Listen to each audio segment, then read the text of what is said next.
아침에 눈을 뜨면 개운하기는커녕 아이고 허리야, 아이고 무릎이야 소리부터 절로 나오지 않으신가요? 밤새 욱신거리는 통증 때문에 잠을 설친 적 한두 번이 아니실 겁니다. 병원에 가도 그저 나이 탓이다, 수술을 하자, 독한 진통제만 한 주먹씩 처방해주니 답답한 노릇이죠. 그런데 여러분, 만약 그 통증이 수술 없이도 약 없이도 사라질 수 있다면 어떠시겠습니까? 오늘은 통증 명의 안강 원장의 책 통증 사냥을 통해 지긋지긋한 고통에서 탈출하는 비밀을 알려드리겠습니다. 여기 60대 김 여사님 이야기가 있습니다. 김 여사님은 허리가 끊어질 듯 아파서 유명하다는 대학병원을 찾아갔어요.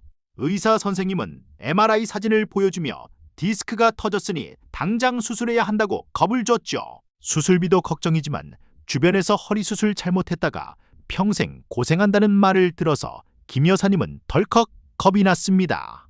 정말 수술만이 정답일까요? 안강 원장은 단호하게 아니오라고 말합니다. 놀라운 사실 하나 알려드릴까요? 통증이 전혀 없는 건강한 중장년층 100명을 데려다가 MRI를 찍어보면요, 그중 60명 이상은 디스크 탈출이나 척추 협착이 발견된다고 합니다. 즉, 사진상으로는 환자인데 실제로는 전혀 안 아픈 사람이 태반이라는 거죠. 반대로 사진은 깨끗한데 죽을 듯이 아픈 사람도 있습니다. 이게 무슨 뜻일까요? 사진에 보이는 모양과 실제 통증은 일치하지 않는 경우가 너무나 많다는 겁니다. 그렇다면 왜 아픈 걸까요? 안강 원장은 우리 몸의 통증 센서, 즉 신경이 예민해졌기 때문이라고 설명합니다. 쉽게 말해 집에 불이 나지도 않았는데 화재 경보기가 오작동해서 시끄럽게 울려대는 꼴이죠. 이걸 전문용어로 감작이라고 합니다. 신경이 다치거나 눌려서 염증이 생기면 작은 자극에도 비명을 지르는 겁니다. 이때 필요한 건 수술로 뼈를 깎아내는 게 아니라 오작동하는 화재 경보기를 잠재우는 것입니다. 아프니까 일단 진통제부터 찾으시죠. 약국에서 사 먹고 병원에서 처방받고. 그런데 이 진통제가 오히려 통증을 키운다는 사실 알고 계셨나요? 진통제를 오래 먹으면 우리 몸은 통증을 억제하는 능력을 잃어버립니다. 약 기운이 떨어지면 전보다 더 아프고, 그래서 더 독한 약을 찾게 되는 악순환에 빠지죠. 소염 진통제는 위장과 콩팥을 망가뜨리고 우리 몸의 자연 치유 시스템을 마비시킵니다. 약은 불을 끄는 소방수가 아니라 불난 사실을 모르게 눈을 가리는 안대일 뿐입니다. 여기 또 다른 분, 박 선생님 이야기를 해볼까요? 무릎이 아파서 주사란 주사는 다 맞아보셨대요. 뼈 주사라고 불리는 스테로이드 주사였죠. 처음엔 씻은 듯이 낫는 것 같아 신기했답니다. 하지만 몇 달 뒤 통증은 더 끔찍하게 돌아왔고 무릎 연골은 더 빨리 삭아버렸습니다. 스테로이드는 강력한 염증 제거제지만 반복되면 인대와 힘줄을 약하게 만들고 면역력을 떨어뜨립니다. 순간의 달콤함 때문에 내 몸의 기둥을 갉아먹은 셈이죠. 그럼 도대체 어떻게 해야 할까요? 책에서는 통증을 두려워하지 말고 직면하라고 합니다. 그리고 내 몸을 자꾸 만져줘야 한다고 강조해요. 아픈 곳 주변을 손으로 꾹꾹 눌러보세요. 유독 소스라치게 아픈 앞통점이 있을 겁니다. 그곳이 바로 문제가 생긴 신경과 연결된 곳입니다. 전문적인 치료도 중요하지만 집에서 따뜻한 손으로 아픈 부위를 부드럽게 마사지하고 쓸어주는 것만으로도 예민해진 신경을 달래는데 큰 도움이 됩니다. 안강 원장이 개발한 치료법 중에 핌스라는 게 있습니다.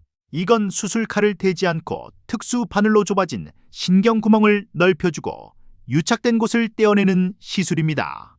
억지로 뼈를 깎거나 나사를 박는 게 아니라 신경이 숨쉴 틈을 만들어주어 우리 몸이 스스로 낫도록 도와주는 것이죠. 핵심은 자연 치유력입니다. 우리 몸은 스스로 고칠 능력이 있습니다. 다만 그 능력이 방해받고 있을 뿐이죠.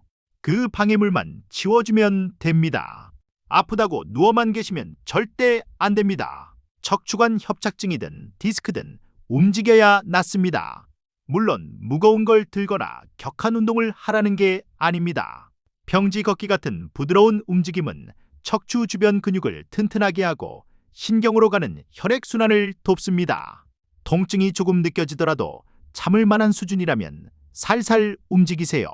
공포심 때문에 움직이지 않으면 근육은 더 말라 비틀어지고 통증은 더 심해지는 악순환에 갇히게 됩니다.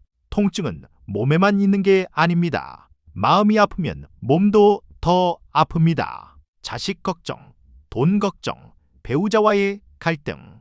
이런 스트레스가 뇌를 자극해서 통증을 증폭시킵니다. 실제로 만성 통증 환자의 상당수가 우울증을 겪고 있다고 해요. 통증 사냥은 마음 사냥이기도 합니다. 오늘 하루 나를 힘들게 하는 근심을 조금만 내려놓으세요. 마음이 편안해지면 뇌가 진정되고 거짓말처럼 허리 통증도 줄어들 수 있습니다. 일상에서 이것 하나만 지켜도 통증이 확 줄어듭니다. 바로 골반 세우기입니다. 소파에 푹 파묻혀서 허리를 구부정하게 하고 계시진 않나요? 그 자세가 척추를 죽이는 자세입니다. 의자에 앉을 때는 엉덩이를 깊숙이 넣고 허리 뒤에 쿠션을 받쳐서 척추의 S자 곡선을 유지해 주세요. 밥 먹을 때도 TV 볼 때도 허리를 꼿꼿이 세우는 습관. 이게 바로 100만 불짜리 치료법입니다. 마지막으로 식습관입니다. 달고 짠 음식, 밀가루 음식은 몸속에 염증을 만듭니다. 염증 수치가 높으면 통증도 더 심해지죠. 신선한 채소와 단백질 위주의 식단은 신경을 건강하게 만듭니다.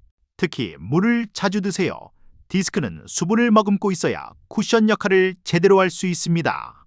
물 한 잔이 내 허리를 살린다는 생각으로 틈틈이 수분을 보충해 주세요.